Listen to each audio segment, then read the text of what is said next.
Il y aura demain peu de cérémonies de commémoration pour le 11 novembre, Covid oblige, l'occasion de s'intéresser aux monuments aux morts eux-mêmes.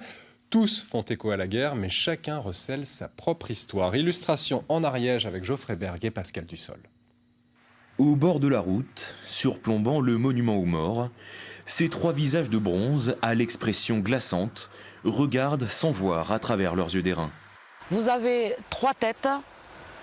Celle de tout en haut, c'est la souffrance, la seconde, c'est l'épouvante et la dernière, c'est la mort. La statue, œuvre du sculpteur Antoine Bourdelle, fut offerte à la commune par la veuve de l'artiste dans les années 30, grâce à la requête de Paul Voivenel, le maire de l'époque. Il était très ami avec Bourdelle. Il va voir sa veuve, puisque Bourdelle est mort en 29.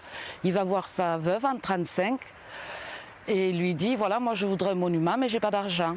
Elle lui a dit, eh bien, écoutez, rentrez, choisissez, et quand vous aurez choisi, vous prenez. Un ouvrage singulier qui poursuit une longue tradition du devoir de mémoire en France. Peu après la guerre, dès 1919, le gouvernement français décida, en hommage à ces disparus, de subventionner des monuments dans chaque commune à hauteur du nombre de soldats perdus. Mais certains villages n'avaient pas attendu si tard.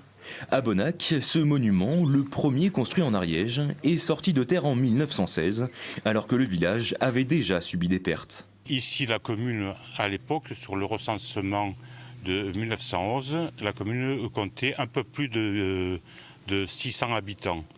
Or, sur le monument aux morts, on en trouve 25. La stèle, malgré son antériorité, était d'ailleurs encore incomplète il y a peu. En faisant des recherches pour faire une exposition pour le centenaire de la guerre 14-18 en 2014, c'est là que je me suis aperçu qu'il manquait un mort. Et je l'ai fait ajouter. J'ai également fait ajouter sur la plaque qui est sur le devant, 1917-1918.